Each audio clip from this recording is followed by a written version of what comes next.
Roswell शायद हमारे इतिहास का सबसे मशहूर यूएफओ इवेंट है। लोग ये नहीं समझते हैं कि ये पहला क्रैश नहीं था। दुनिया भर की सरकारें कई दशक से परग्रही टेक्नोलॉजी की जानकारी जमा करके उसे रिवर्स इंजीनियर करने की कोशिश कर रही हैं। मन में सवाल उठता है कि क्या वो टेक्नोलॉजी हमारे लिए जानबूझकर छोड़ी गई थी? उस परग्रही टेक्नोलॉजी को पाने की कोशिश में हम उस मुकाम पर पहुंच गए हैं जो हमें ले जा सकता है सितारों तक। मानव सभ्यता की शुरुआत से ही हम इंसान अपनी रचना का श्रेय ईश्वर और सितारों से आने वाले दूसरे जीवों को देते रहे हैं। अगर उनकी बात सच हुई तो क्या उन परग्रहियों ने सचमुच हमारे इतिहास को गढ़ा था? और अगर ऐसा था तो क्या इससे जुड़े पुख्ता सबूत हमें रॉसवेल के पार मिल सकते हैं? वो कौन थे? वो कहां से आए थे? वो अपने पीछे क्या छोड़ गए? वो कहां चले गए? क्या वो लौटकर आएंगे? साइंस डॉक्यूमेंट्स मिस्ट्रीज पेश करता है बियॉन्ड रॉसवेल। वॉशिंगटन डीसी, अप्रैल 2011। एफबीआई ने पहली बार अपने ऑनलाइन एफबीआई वॉल्ट के लिए हजारों फाइल्स जारी की। उनमें से एक फाइल ने मीडिया और स्वतंत्र रिसर्चर्स का ध्यान खींचा। वो 22 मार्च 1950 का एक मेमो था जिसमें एफबीआई के डायरेक्टर जे एडगर हूवर को ये जानकारी दी गई थी कि एक खबरी ने न्यू मैक्सिको में 3 उड़न तश्तरियों को रिकवर करने की खबर दी है। जांच करने वालों ने फौरन उस मेमो को रॉसवेल की मशहूर घटना से जोड़ दिया जिसके मुताबिक एक उड़न तश्तरी हादसे का शिकार हुई थी और बहुत से लोग मानते हैं कि 1947 में सेना ने उस मामले को दबा दिया था। मगर वो दस्तावेज तो हाल के वर्षों में सरकार द्वारा जारी की गई फाइलों में सबसे नया है और इससे तो यही लगता है रॉसवेल की घटना के बारे में लोगों को पूरा सच नहीं बताया गया था। एक इन्वेस्टिगेटिव रिपोर्टर होने की वजह से मुझे ये सोचकर बड़ी हैरानी होती है कि 1940s के कितने दस्तावेज लीक होकर आम लोगों तक पहुंच सके और उनसे हमें इस बात की कितनी जानकारी मिली कि रॉसवेल में असल में हुआ क्या। 4 जुलाई को एक रेंचर मैक ब्रेज़िल को बड़े ही चमकदार मलबे का एक ढेर मिला। उनके समझ में नहीं आ रहा था कि वो आखिर है क्या। फिर वो सीधे रॉसवेल गए और उन्होंने शेरिफ से कहा कि मेरे रेंच में पता नहीं क्या क्रैश हुआ है। उसके बाद रॉसवेल आर्मी एयरफील्ड को फौरन उस मलबे की जांच करने भेज दिया गया। उनसे कहा गया था कि मैक ब्रेज़िल के रेंच पर जो भी मलबा पड़ा है उसमें से वो हर चीज को उठा कर ले आएं, वहां पर कुछ भी न छोड़ें। 8 जुलाई 1947 को रॉसवेल डेली रिपोर्ट के पहले पन्ने पर सुर्खियों में ये खबर छपी कि सेना को एक उड़न तश्तरी का मलबा मिला है। लेकिन अगले ही दिन उस दावे को खारिज करते हुए ये कहा गया कि वो असल में एक खराब हो चुका वेदर बैलून था। रॉसवेल में 509th बॉम्ब क्रू का बेस था। वो दुनिया की इकलौती एटॉमिक बॉम्ब केपेबल स्क्वाड्रन थी। ये लोग सबसे अच्छे माने जाते थे और लोगों को ये बात हजम नहीं हो रही थी कि उन लोगों ने वेदर बलून और किसी और चीज में अंतर करने में गलती कर दी। जाहिर था वो यूएफओ की बात को पूरी तरह से छिपा रहे थे। वेदर बलून, दलदल की गैस, उल्का, कुछ भी हो सकता है। हर बार यूएफओ के अलावा कुछ और ही होता है। रॉसवेल क्रैश को भी छिपाया गया। उन्होंने आनन फानन में उड़न तश्तरी पकड़े जाने की बात को दबा दिया जो असल में उनका पीआर डैमेज कंट्रोल था। सबसे कहा गया नहीं वो एक वेदर बलून था और फिर अगले 30 साल से ज्यादा वक्त तक मामला ठंडा ही पड़ा रहा और फिर चश्मदीद सामने आकर कहने लगे कि नहीं वो असल में एक परग्रही यान था और लोगों ने परग्रहियों की लाशें देखी थी।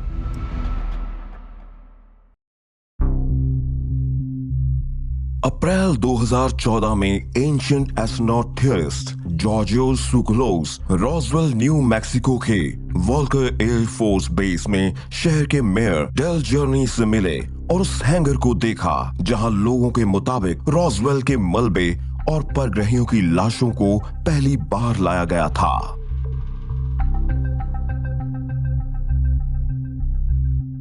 बाप रे, ये तो बहुत बड़ा है। काफी बड़ा है। क्यों?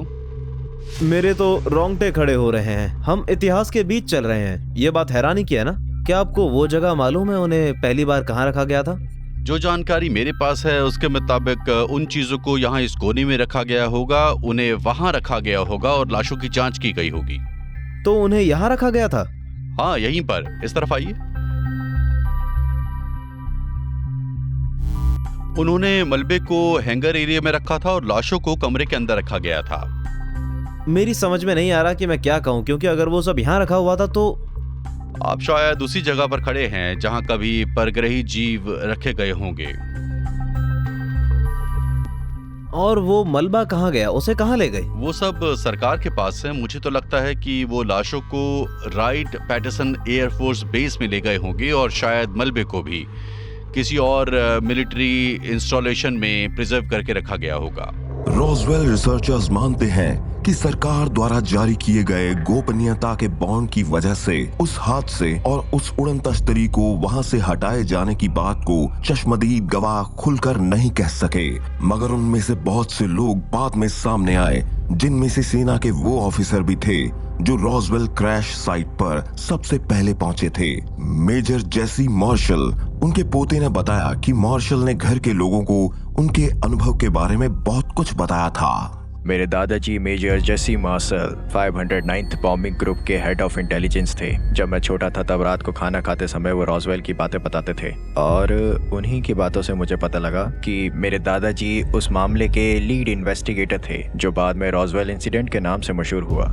उन्होंने कहा कि जब वो मलबे को देख रहे थे तब उनकी समझ में कुछ नहीं आया और वो उसे अपने साथ घर ले आए। उसके बाद वो इस नतीजे पर पहुंचे कि वो चीज जो कुछ भी थी काफी अहम थी और मानव सभ्यता के इतिहास को बदल सकती थी। उन्होंने कहा, मैं चाहता हूँ कि मेरा परिवार भी इसका हिस्सा बने। परिवार की कहानी के मुताबिक मेजर मार्शल उस जगह से जब पहली बार अपने घर लौटे तो उन्होंने वहां से मिला मलबा रसोई के फर्श पर रख दिया। उसमें से कुछ चीजें बड़ी ही अनोखी थी। फॉयल जैसा पतला धातु का एक टुकड़ा मिला, लेकिन उसे लपेटकर गोल बनाने के बाद भी वो सीधा हो जाता था। मार्शल ने ये दावा भी किया था कि अखबारों में उनके दादाजी के हाथ में धातु का जो टुकड़ा दिख रहा है वो धातु का वो असली टुकड़ा नहीं है। उनकी एक मशहूर तस्वीर में उन्होंने फॉयल का एक टुकड़ा पकड़ा है जो असल में वेदर बलून मटेरियल था। उन्होंने भी अनचाहे ही उस कहानी को कहीं ना कहीं सच मान लिया था, लेकिन अगर आप उस तस्वीर को ध्यान से देखें तो साफ नजर आता है कि वो कैमरा में नहीं देख रहे हैं, वो उन्हें देख रहे हैं जो उन्हें ऑर्डर्स दे रहा है। उन्होंने अनचाहे ही उनकी बात मान ली और जो कहा किया। क्या ये कहा जा सकता है कि रॉसवेल में सचमुच एक परग्रही यान टकराया था? और अगर ये बात सही है तो क्या कोई और बड़ी साजिश चल रही थी? न्यू मैक्सिको के पहाड़ तक एंशिएंट एस्ट्रोनॉट थियरिस्ट मानते हैं कि ऐसा ही हुआ था और उनका कहना है कि रॉसवेल पृथ्वी पर ऐसी इकलौती या पहली जगह नहीं थी जहां कोई परग्रही यान हादसे का शिकार हुआ हो। क्या यह कहा जा सकता है कि एरिया 51 में सचमुच परग्रही चीजें रखी हैं? हादसे का शिकार बने परग्रही यानों से मिली चीजें? एंशिएंट एस्ट्रोनॉट थियरिस्ट मानते हैं कि हाँ, रखी थी और उनका कहना है कि कुछ और सबूत हम इंसानों की कुछ बिल्कुल नई टेक्नोलॉजिकल खोजों की जांच पड़ताल से मिल सकते हैं।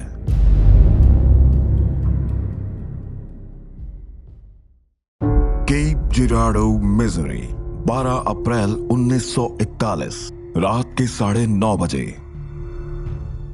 रेवरेंड विलियम हॉफमैन के पास स्थानीय पुलिस का फोन आया कि एक हादसा हो गया है और उन्हें हादसे का शिकार बने लोगों की आध्यात्मिक शांति के लिए वहां आना पड़ेगा। उन्हें लग रहा था कि शायद कोई कार हादसे का शिकार हुई है, लेकिन जब वो उस जगह पर पहुंचे तो ये देखकर हैरान रह गए कि वहां एक डिस्क शेप क्राफ्ट है और जमीन पर 3 लाशें पड़ी हैं जो परग्रहियों की लग रही थी। छोटा कद, बड़ा सिर, बड़ी बड़ी आंखें और छोटा मुंह। सेना वहां पहुंच चुकी थी। FBI के अफसर मौजूद थे। वो भी ये देखकर हैरान रह गए कि असल में एक UFO हादसे का शिकार हुआ था और वो जीव परग्रही थे। उन्हें इस डिस्क के अंदर देखने का मौका मिला तो उसकी दीवारों पर उन्हें हेरोग्राफिक टाइप इंस्क्रिप्शंस नजर आए। सरकार की तरफ से उन्हें आदेश मिला कि आप इसके बारे में किसी को कुछ भी नहीं बताएंगे। ये बात पूरी तरह से क्लासिफाइड है। हफमैन ने जो देखा वो उनकी मौत के बाद तक एक राज बना रहा, लेकिन 1984 में मरने से ठीक पहले उनकी पत्नी ने उनके परिवार को उस घटना के बारे में बताया। उसके बाद कई और चश्मदीद गवाहों ने उस घटना की तस्दीक की, जिनमें से एक गवाह तो शेरिफ के भाई और फायर डिपार्टमेंट के लोग थे। बाद में उनके बारे में सबको पता लग गया और लोग जान गए कि सेना ने किस तरह से मामले में दखल दिया था। तब उस घटना को बॉम्बशेल बिफोर रोजवेल कहा जाने लगा। कहानी के मुताबिक उस क्रैश साइट से करीब 50 किलोमीटर दूर साइक्सटन मसूरी में तैनात मिलिट्री यूनिट वहां पहुंची। उसे आदेश दिया गया था कि लाशों को जमा करना है, उस डिस्क को लेना है और फौरन वाशिंगटन DC जाना है। तो उस लिहाज से देखें तो 1941 में केप जेराडो मसूरी से मौजूदा सरकार ने दूसरी दुनिया की चीज़ों को जमा करना शुरू कर दिया था। केप जिराडो क्रैश असल में सेना के लिए रोजवेल क्रैश से पहले की तैयारी थी। सेना ने इस हादसे के वक्त ये सीखा कि इस तरह की घटनाओं को किस तरह से हैंडल करना है और किस तरह से भविष्य में होने वाले ऐसे क्रैश इवेंट्स को ढकना है। रोजवेल क्रैश के बारे में तो अब सब जान चुके हैं, लेकिन अमेरिका में उसी दौरान ऐसी और कई घटनाएं हुई थी जिनकी कभी चर्चा भी नहीं हुई। उनमें San Antonio New Mexico, twin falls Idaho, Hebgen lake Montana, Braxton county West Virginia के अलावा कई और घटनाएं शामिल हैं। अब सवाल है कि अचानक ही इस तरह की इतनी घटनाएं कैसे होने लगी। बहुत से लोग मानते हैं कि 20वीं सदी की सबसे बड़ी घटना थी दूसरी वर्ल्ड वॉर। ये एक ऐसी जंग थी जिसमें दुनिया का करीब करीब हर देश शामिल था और इसमें करीब 6 करोड़ लोगों की जान गई थी। उस जंग में ऐसे ऐसे हथियारों का इस्तेमाल हुआ था जो बड़े ही उन्नत और खतरनाक थे और किसी ने पहले कभी वैसे हथियार नहीं देखे थे। उनमें से एक था परमाणु बम और उसके बाद से ही उड़न तश्तरी देखने की घटनाएं काफी बढ़ गई। मगर क्यों? उस तरह की ज्यादातर UFO साइटिंग्स दूसरी वर्ल्ड वॉर के दौरान या उसके फौरन बाद ही हुई थी। उसके बाद एक थियरी ये आई कि चूंकि अमेरिका ने परमाणु हथियार बना लिए थे और उन हथियारों का इस्तेमाल जापान पर किया गया था और फिर आगे भी नेवाडा, न्यू मैक्सिको और कई दूसरी जगहों पर उन्हें टेस्ट किया जा रहा था, इस बात को लेकर परग्रही परेशान थे। कुछ लोग ये भी कहते हैं कि जैसे ही हमें परमाणु शक्ति मिली, परग्रहियों को ये संकेत मिल गया कि हम टेक्नोलॉजी के एक खास लेवल तक पहुंच गए हैं। क्योंकि एक बात तो पक्की है कि दुनिया भर में UFO साइटिंग्स की रिपोर्ट्स पहला हाइड्रोजन बॉम्ब गिराए जाने के बाद काफी बढ़ गई थी। क्या ये कहा जा सकता है कि हम जो कर रहे थे उससे दूसरे ग्रहों के जीवों को एक चेतावनी मिल गई थी? उन मामलों को देखकर बड़ी हैरानी होती है क्योंकि पूरे नॉर्थ अमेरिका में UFO क्रैशेस हो रहे थे और ये सिलसिला लेट 40s, 50s और 60s तक जारी रहा। क्या हम ये कह सकते हैं कि परमाणु युग में कदम रखते ही हम परग्रही हमलों के भी एक नए युग में पहुंच गए थे? और अगर अमेरिकन सेना उड़न तश्तरियों के मलबों को जमा कर रही थी तो वो उन्हें कहां जमा कर रही थी? Groom Lake, Nevada, Roswell, New Mexico से करीब 1500 किलोमीटर दूर। यह जगह इस बात के लिए बड़ी मशहूर है कि यहाँ परग्रहियों के यानों के मलबे रखे हैं और उस जगह को एरिया 51 कहते हैं, जो एक खुफिया इंजीनियरिंग बेस है। कई साल तक उसके वजूद से ही इनकार करने के बाद 16 अगस्त 2013 को अमेरिका की सरकार ने उस बेस की बात ऑफिशियली मान ली। वो एक बहुत ही सेंसिटिव मिलिट्री बेस था। वहाँ काम करने वाले हर शख्स को मरते दम तक सीक्रेसी बनाए रखने की शपथ लेनी पड़ती। मगर 2013 में पहली बार इस बात की तस्दीक की गई कि एरिया 51 नाम की जगह सचमुच है और वो काफी लंबे समय से है। बहुत से लोग मानते हैं कि वहीं पर 1947 के रॉसवेल क्रैश का मलबा रखा था, जबकि अमेरिकन सरकार यही कहती रही कि उस खुफिया इंजीनियरिंग बेस में कभी कोई परग्रही चीज नहीं रखी गई। उस घोषणा के बाद तो मानो लोगों का शक यकीन में बदल गया था। अब इस बात में कोई शक नहीं रहा था कि एरिया 51 में बड़े पैमाने पर एडवांस रिसर्च एंड डेवलपमेंट का काम चल रहा था। मगर वहाँ आखिर हो क्या रहा था? उन्होंने ऐसा कह दिया, इसका मतलब ये तो नहीं कि वो या दूसरी बातें सही ही थी। क्या आप कभी यकीन करेंगे कि CIA हमसे सिर्फ सच बोलेगी, जरा भी झूठ नहीं? जिन लोगों ने एरिया 51 छोड़ा था उनका तो यही कहना था कि वहां और दूसरे ग्रहों के यान थे जिनकी उन्होंने जांच पड़ताल की थी और जिन्हें रिवर्स इंजीनियर किया था। मैं तो शुरू से यही मानता रहा हूं कि एरिया 51 एक बड़ा ही खुफिया सरकारी बेस है जहां इस तरह की गतिविधियां चलती रहती हैं। क्या ये कहा जा सकता है कि एरिया 51 में सचमुच परग्रही चीजें रखी हैं? हादसे का शिकार बने परग्रही यानों से मिली चीजें? एंशिएंट एस्ट्रोनॉट थियरिस्ट मानते हैं कि हाँ, रखी थी, और उनका कहना है कि कुछ और सबूत हम इंसानों की कुछ बिल्कुल नई टेक्नोलॉजिकल खोजों की जांच पड़ताल से मिल सकते हैं। क्या हम ये कह सकते हैं कि हादसे का शिकार बने परग्रही यानों को जब्त करके उनकी रिवर्स इंजीनियरिंग का काम रॉसवेल के अलावा दूसरी जगहों पर भी हो रहा था? और क्या कोल्ड वॉर और स्पेस रेस असल में परग्रहियों से मिली टेक्नोलॉजी के बारे में उठने वाले सवालों को दबाने के लिए ही थी? जुलाई 1997 रॉसवेल हादसे की 50वीं वर्षगांठ पर अमेरिकन सेना के रिटायर्ड कर्नल फिलिप जे कॉर्सो की किताब आई, the day after Roswell.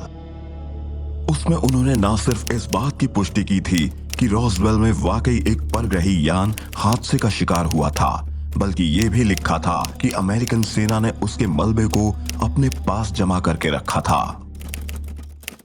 Philip J Corso American सेना में लेफ्टिनेंट कर्नल थे और सेना में उनका करियर काफी लंबा और बेहद कामयाब रहा। उन्हें कई सैनिक सम्मान भी मिले और द डे आफ्टर रॉसवेल में उन्होंने साफ लिखा है कि वो सेना के रिसर्च एंड डेवलपमेंट के फॉरेन टेक्नोलॉजी डिवीजन में थे और वो रॉसवेल क्रैश की ET टेक्नोलॉजी तक बड़ी आसानी से पहुंच सकते थे।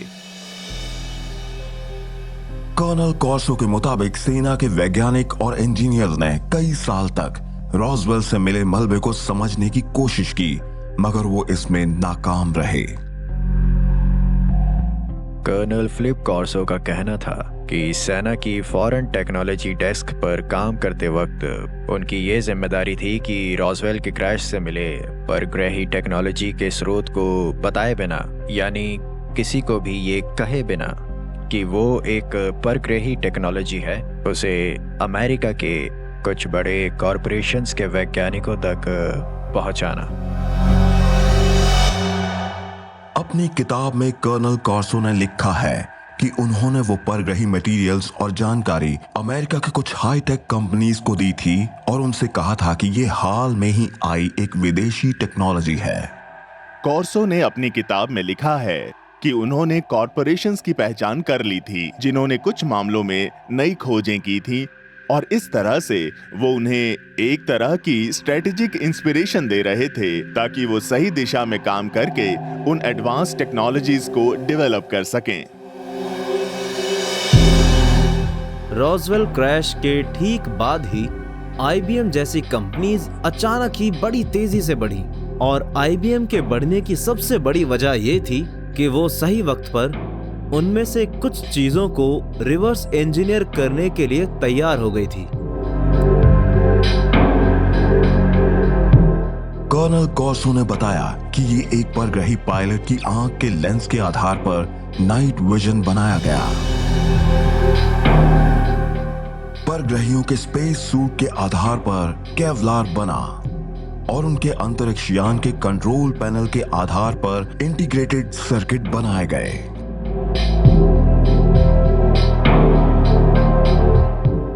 ये कितनी दिलचस्प बात है कि रॉसवेल न्यू मैक्सिको के 1947 के क्रैश के बाद हमारी टेक्नोलॉजी मानो रॉकेट की स्पीड से बढ़ी हो। सिलिकॉन चिप्स और कई दूसरी technology, laser technology, fibre optics, ये सब कुछ हमें 1947 में हुए रॉसवेल क्रैश के बाद ही मिले। द डे आफ्टर रॉसवेल बिल्कुल असली है। मुझे उन एयरफील्ड्स के जनरल्स के नाम याद हैं जिनकी उन्होंने बात की है, क्योंकि मैं भी डिफेंस में था। मेरे लिए ये कोई नई बात नहीं है। मैंने एक जनरल से बात भी की थी। उन्होंने कहा कि किताब में लिखी हर बात सही है। कर्नल कॉर्सो ने यह भी कहा कि हादसे का शिकार बने परग्रही यानों की रिवर्स इंजीनियरिंग का काम सिर्फ अमेरिका में ही नहीं बल्कि पूरी दुनिया में चल रहा था, और इस परग्रही टेक्नोलॉजी की रिसर्च और डेवलपमेंट के लिए एक बहुत बड़ी आड़ की जरूरत थी। एक ऐसी आड़ जो अचानक बढ़ चुकी यूएफओ साइटिंग से भी लोगों का ध्यान हटाए, और वो आड़ थी कोल्ड वॉर। कोल्ड वॉर असल में कोई जंग नहीं थी। वो अमेरिका और रशिया के बीच हुआ एक समझौता था जिसके तहत दोनों देशों ने फैसला किया था कि वो आम लोगों को फिक्र करने के लिए कुछ और वजह दे देंगे। वो उन यूएफओस को भूलकर इस बात की फिक्र करेंगे कि उन पर एटॉमिक बॉम्ब्स गिरने वाले हैं। कोल्ड वॉर के समय रूस तो अमेरिका का दुश्मन होना चाहिए था, लेकिन तब भी अमेरिका ने उसके साथ साउथ पोल पर एक जॉइंट मिलिट्री बेस बनाया। इसके अलावा अमेरिका का रूस के साथ एक जॉइंट स्पेस बेस भी था। ऐसे में सवाल उठता है कि आखिर माजरा था क्या? मेरे ख्याल से दुनिया भर की सरकारें इस बात को छुपा रही थी कि पृथ्वी पर दूसरे ग्रहों के जीव आते हैं और उनके यान हादसे का शिकार भी होते हैं। वो हमें सच नहीं बता रही। रशिया में इस तरह के क्रैशेस हुए, रॉसवेल न्यू मैक्सिको में भी हुए, कीप जराडो मिसूरी में भी ऐसा ही क्रैश हुआ। दुनिया में हर जगह हो रहा था। अब सवाल उठता है कि क्यों? क्या हम ये कह सकते हैं कि हादसे का शिकार बने परग्रही यानों को जब्त करके उनकी रिवर्स इंजीनियरिंग का काम रॉसवेल के अलावा दूसरी जगहों पर भी हो रहा था? और क्या कोल्ड वॉर और स्पेस रेस असल में परग्रहियों से मिली टेक्नोलॉजी के बारे में उठने वाले सवालों को दबाने के लिए ही थी? एंशिएंट एस्ट्रोनॉट थ्योरिस्ट कहते हैं कि ऐसा ही हुआ था और मानते हैं कि इससे जुड़े कुछ और सबूत हमें उस घटना की जांच से मिल सकते हैं जिसे कुछ रिसर्चर्स रशियन रॉसवेल कहते हैं। एस्ट्राखान ओब्लास्ट, रशिया, मॉस्को से करीब 800 किलोमीटर दूर, 19 जून 1948। रॉसवेल की घटना के 11 महीने बाद Soviet military rocketry research and development base Kapustin यार में राडार स्क्रीन पर बड़े अजीब से ब्लिप्स नजर आने लगे। ठीक उसी वक्त पर एक मिग जेट फाइटर पायलट ने अपने सामने सिगार के आकार की एक अनजान सी चीज को आसमान में उड़ते देखा। उन बातों से तो हमें यही लग रहा है कि सोवियत सेना उस अनजान चीज का मुकाबला करना चाहती थी जो हमारे एयर स्पेस में या कपुस्टिन यार के आसपास आ गई थी, और एक सोवियत मिग फाइटर उसे ही इंटरसेप्ट करने गया था। वो एयरक्राफ्ट करीब 3 मिनट तक उस यूएफओ का मुकाबला करता रहा। उसने एक मिसाइल भी दागी थी और उसकी मिसाइल उस क्राफ्ट से टकराई भी, लेकिन तभी क्राफ्ट ने मिग पर एक चौंधिया देने वाली लाइट से हमला किया, जिसकी वजह से मिग उस यूएफओ से टकरा गया। लोग जब यूएफओ क्रैशेस की बात करते हैं तो सबसे पहले रॉसवेल की बात आती है, मगर वो इकलौती घटना नहीं थी। ऐसी कई और घटनाएं हुई। कपुस्टिन यार भी इस बात की मिसाल है जहां रॉसवेल जैसा क्रैश हुआ था, मगर ये घटना सोवियत यूनियन की थी और वहां उसे नेशनल सिक्योरिटी के नाम पर दबा दिया गया। एक कवर स्टोरी बनाने के लिए स्पेशल टीम बनाई गई, मलबे को गोदाम में जमा कर लिया गया और वहीं पर उस टेक्नोलॉजी को समझने की कोशिश की जाने लगी। सालों से ये अफवाह फैली थी कि कपुस्टिन यार बेस में सतह के करीब 400 मीटर नीचे कई गलियारे और चैम्बर बने हैं जहां परग्रही यानों के मलबों की जांच की जाती है और परग्रहियों की लाशों का पोस्टमार्टम किया जाता है।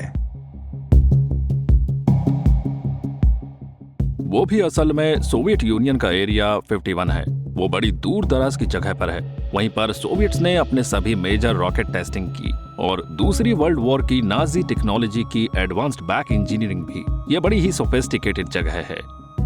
कुछ लोग अक्सर ये भी कहते हैं कि ये जगह सोवियत यूनियन में क्रैश्ड यूएफओ का मेन स्टोरेज थी और यहीं पर सारे सीक्रेट टेस्ट्स किए जाते थे।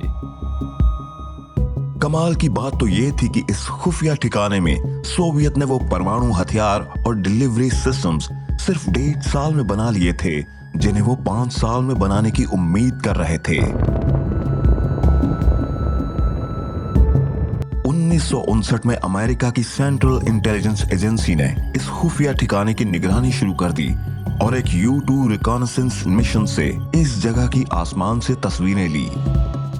जब अमेरिका ने कोल्ड वॉर के दौरान अपने रैकन मिशन भेजे तो उन्हें आसमान से कपस्टिंग यार के आसपास की जमीन पर बनी वो अनोखी कार्व्ड इमेजेस नजर आईं। जब हमने उन जियोग्लिफ्स को देखा तो वो भी हमें क्रॉप सर्कल्स और पृथ्वी पर नजर आने वाले कई और दूसरे प्राचीन लैंडफॉर्म्स जैसे लगे। जाहिर है ये तो साफ नजर आता है कि वहां भी परग्रहियों से संपर्क करने की कोशिश की गई थी और शायद संदेश ये था कि X मार्क्स द स्पॉट, यहाँ आइए। कपुस्टिंग यार पुराने सोवियत यूनियन का एक सबसे खुफिया एयरबेस था। कहा जाता है कि वहाँ यूएफओ टेक्नोलॉजी पर रिसर्च चल रही थी। ऐसे में सवाल ये उठता है कि क्या वो सिंबल्स असल में यूएफओस को अट्रैक्ट करने के लिए बनाए गए थे? एंशिएंट एस्ट्रोनॉट थ्योरिस्ट मानते हैं कि ये रशियन रॉसवेल इस किस्म की इकलौती जगह नहीं है। ऑस्ट्रेलिया में भी एक मिलिट्री बेस है, पाइन गैप। ये एक ऐसी जगह पर है जहां बड़े लंबे समय से उड़न तश्तरियां नजर आ रही हैं और कहा जाता है कि ये फैसिलिटी जमीन के नीचे 8 किलोमीटर में फैली है और यहाँ 1960 के दशक से ही इलेक्ट्रोमैग्नेटिक प्रोपल्शन पर रिसर्च चल रही है। चीन के दूर दराज के पहाड़ों पर कई बड़े चौंकाने वाले रनवेज हैं, करीब 1.5 किलोमीटर लंबे और 800 मीटर चौड़े। रिसर्चर्स ने उन रनवेज पर खड़े बड़े अनोखे यान देखे हैं और उनका मानना है कि यहाँ परग्रही अंतरिक्ष यानों को टेस्ट किया जाता है। और फिर रॉयल एयरफोर्स बेस का रडलो मैनर, जो विल्टशर इंग्लैंड के देहाती इलाके में है, कहा जाता है कि ब्रिटिश मिनिस्ट्री ऑफ डिफेंस यहाँ 1950 के दशक से ही क्रैश्ड यूएफओ रख रही है।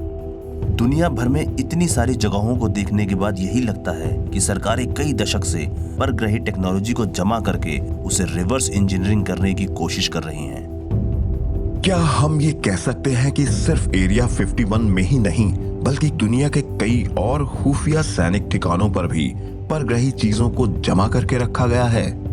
और अगर ऐसा है तो सोचने वाली बात यह है कि एक ही समय पर अचानक ही इतने सारे यूएफओ क्रैशेस कैसे हुए, वो भी अलग अलग महाद्वीपों पर।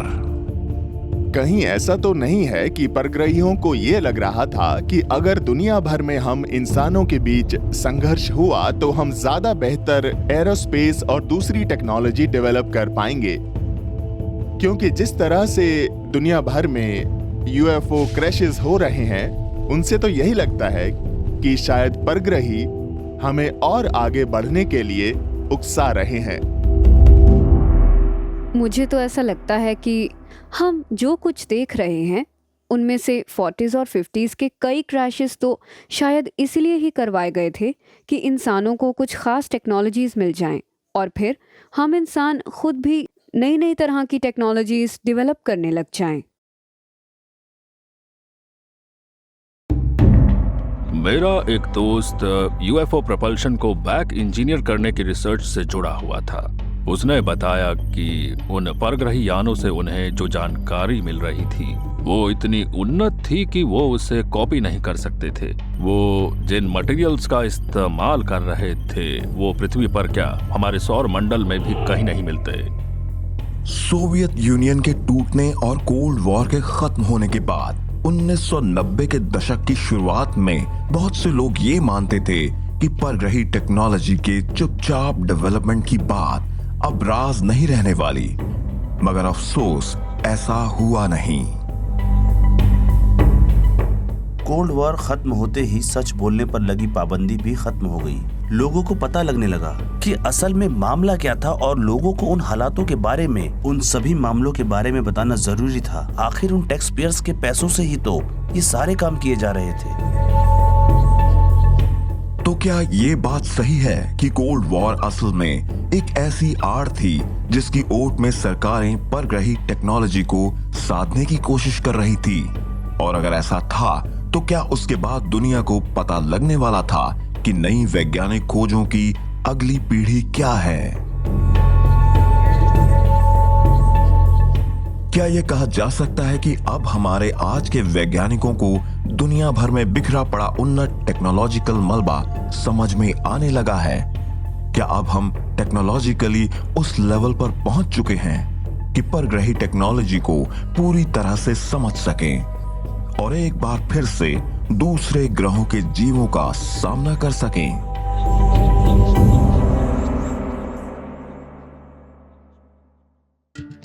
लून यूनिवर्सिटी स्वीडन 27 अगस्त 2013। रिसर्चर्स ने पीरियोडिक टेबल में एक ऐसे नए तत्व होने की बात कही जो न्यूक्लियर फ्यूजन से बना था। उसका नाम रखा गया अननपेंटियम या एलिमेंट 115। हालांकि ज्यादातर वैज्ञानिकों को अभी भी उस अनोखे रेडियो एक्टिव तत्व के बारे में ज्यादा जानकारी नहीं है, मगर वो प्लूटोनियम से काफी हद तक मिलता है, जिसका इस्तेमाल एक्सपेरिमेंटल रॉकेट फ्यूल में किया जाता है। एलिमेंट 115 के यूएफओ के इतिहास में अपनी एक अलग कहानी है। कहा जाता है कि ये एक एलिमेंट है और इसके बारे में पहली बार बॉब लजार नाम के एक शख्स ने बताया था, जो एरिया 51 के दक्षिण में एक ईटी फ्लाइंग सॉसर पर काम कर रहे थे। सरकार के पास 9 परग्रही अंतरिक्ष यान थे, जो कि एक मॉडिफाइड ग्रेविटी जनरेटर से चलते थे। ये काम ग्रूम लेक के दक्षिण में करीब 24 किलोमीटर दूर किया जा रहा था और उस अलग थलग पड़ी जगह को S4 कहते थे। उनमें से कम एक यान तो चलने की स्थिति में था। लजार ने बताया कि वो परग्रही यान एलिमेंट 115 से चलता था। हमारे पास इस बात का कोई सबूत नहीं है कि उसे पृथ्वी पर कहीं पाया गया हो। अब वैज्ञानिकों का ये दावा है कि उन्होंने एलिमेंट 115 एटॉमिक कोलिजन बना लिया है। मुझे लगता है कि हाल ही में हुई यूनन पेंटियम की खोज से हमें बॉब लाजार के बयान को समझने में काफी मदद मिलेगी। वही वो शख्स थे जिसने एक ऐसे रेयर एलिमेंट को देखा था जिसके बारे में कहा जाता है कि उससे परग्रही यानों का प्रोपल्शन सिस्टम चलता था। 23 दिसंबर 2015 को एक और नए मटेरियल की खोज सुर्खियों में छा गई। कैलिफोर्निया यूनिवर्सिटी में काम कर रहे वैज्ञानिकों ने ऐलान किया कि उन्होंने एक नया मेटल बना लिया है जो काफी मजबूत और हल्का है, मगर वो काफी लचीला भी है और बहुत ज्यादा तापमान को भी सह सकता है।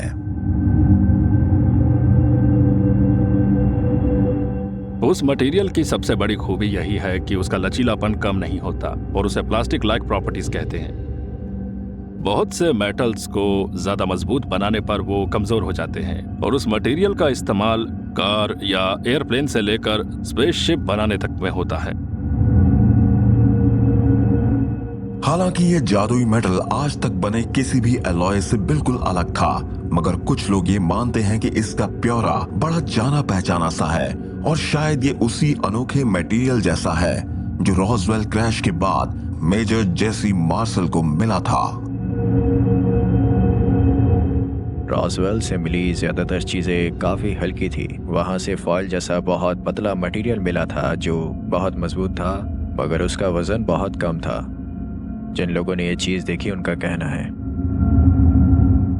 UCL वाले रिसर्च कर रहे हैं, वो रॉसवेल से मिली चीजों पर ओपन रिसर्च कर रहे हैं। दरअसल ये वो मटेरियल है जो मटेरियल साइंस में एक नई क्रांति ला देगा और अब हम मटेरियल को मॉलिक्यूलर लेवल पर बनाना शुरू कर सकते हैं और ये फल है उस लंबे समय से चल रहे रिवर्स इंजीनियरिंग प्रोग्राम का, जिसमें उन टेक्नोलॉजीज को कॉर्पोरेट सेक्टर्स में लाया गया और वो एक ऐसी चीज बन गई जिसे हम बहुत हल्के में लेने लगे। आज उस बात को 72 साल बीत चुके हैं। उस पहले झूठ को, जो रोजवेल की घटना के बाद उससे जुड़ा सबसे बड़ा झूठ था। आज भी अमेरिकन सरकार की ऑफिशियल लाइन तो यही है कि वो इस सब्जेक्ट के बारे में कुछ नहीं जानती, ना ही उसे कोई परवाह है। मगर मैं जानता हूँ कि ये बात सच के आसपास भी नहीं है। अब हम परग्रही यान को, उसके मैकेनिज्म को, काम करने के तरीके और उसके फंक्शंस को समझने लगे हैं। मैं तो मानता हूं कि हम भी अंतरिक्ष की सैर उसी तरीके से करेंगे जैसे दूसरे ग्रहों के जीव पृथ्वी पर आने के लिए करते हैं। ऐसा लग रहा है जैसे वो परग्रही हमें कुछ यहाँ दिखा रहे हैं और कुछ वहाँ, और वो हमें जिस रास्ते पर ले जाना चाहते हैं उसका पता भी हमें शायद बहुत जल्द ही लग जाएगा। क्या ये कहा जा सकता है कि अब हमारे आज के वैज्ञानिकों को दुनिया भर में बिखरा पड़ा उन्नत टेक्नोलॉजिकल मलबा समझ में आने लगा है? क्या अब हम टेक्नोलॉजिकली उस लेवल पर पहुंच चुके हैं कि परग्रही टेक्नोलॉजी को पूरी तरह से समझ सकें और एक बार फिर से दूसरे ग्रहों के जीवों का सामना कर सकें? जैसे ही ये वीडियो ऑनलाइन आया, हंगामा मच गया और बहुत से लोगों ने उसे झूठा कहा। लेकिन सवाल यह है कि इतना बड़ा इंजीनियर और फिजिसिस्ट इतनी अहम बात के बारे में झूठ क्यों बोलेगा? ट्यूसॉन, एरिजोना, 17 जून 2014। अपनी मौत से 2 महीने पहले लॉकहीड मार्टिन के एक senior scientist Boyd Bushman missile और लेजर टेक्नोलॉजी पर काम कर रहे थे और उन्होंने एक वीडियो बनाया जिसे उनकी मौत के बाद देखा गया। मेरा नाम है बॉयड बुशमैन। मैं लॉकहीड मार्टिन में एक सीनियर साइंटिस्ट हूँ। मेरे पास 27 पेटेंट्स हैं और मैं कई बार दुनिया बदल चुका हूँ। बुशमैन का कहना था कि लॉकहीड मार्टिन में काम करते समय ही वो कई ऐसे लोगों से मिले थे जो बिना रोक टोक के एरिया 51 में आते जाते थे। उन्होंने ही उन्हें कुछ ऐसे मटेरियल्स दिए थे जो परग्रही टेक्नोलॉजी के थे। वो मुझे यूएफओस के टुकड़े देते और मैं उन्हें लेकर अपनी लेबोरेटरीज में आ जाता। उनमें 3 ऐसे एलिमेंट्स थे जिनका इस्तेमाल यूएफओस में होता था। एक तो था टेलुरियम, दूसरा था जर्मेनियम और तीसरा था पलेडियम। इतना ही नहीं, वो एंटी ग्रेविटी के सहारे उड़ते भी थे। शायद बुशमैन का सबसे चौंकाने वाला दावा ये था कि परग्रही सरकारी वैज्ञानिकों की एरिया 51 जैसी जगहों पर काफी मदद भी कर रहे थे।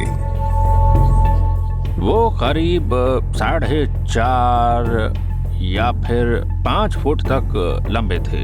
हमारी फैसिलिटी में कम से कम 18 ऐसे जीव थे जो हमारे साथ काम कर रहे थे। उनकी आंखें अलग थी और नाक भी, मगर उनके भी हाथ पैरों में 5 उंगलियां और 2 आंखें थी। जैसे ही ये वीडियो ऑनलाइन आया, हंगामा मच गया और बहुत से लोगों ने उसे झूठा कहा। लेकिन सवाल यह है कि इतना बड़ा इंजीनियर और फिजिसिस्ट इतनी अहम बात के बारे में झूठ क्यों बोलेगा? क्या लंबे समय से दूसरे ग्रहों की टेक्नोलॉजी की रिवर्स इंजीनियरिंग की जो बातें चल रही थी, या सेना के खुफिया प्रोजेक्ट में परग्रहियों के शामिल होने की बातें बिल्कुल सही थी?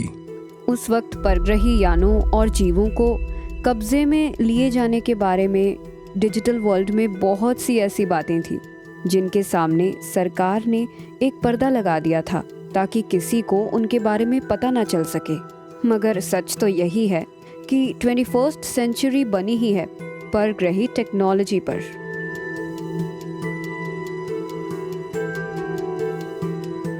ऐसा कैसे हो सकता है कि टेक्नोलॉजी के मामले में हमने पिछले 5000 साल में जो कामयाबी हासिल नहीं की, वो सिर्फ 70 सालों में हासिल की है? आज हमारे पास ऐसा क्या है जो 5000 साल पहले नहीं था? मुझे तो यही लगता है कि हमारी इस टेक्नोलॉजी की उन्नति की सबसे बड़ी वजह है हमें परग्रही टेक्नोलॉजी मिलना। अब सवाल ये है कि क्या पहेली की इन कड़ियों को जानबूझकर छोड़ा गया था या वो गलती से छूट गई थी?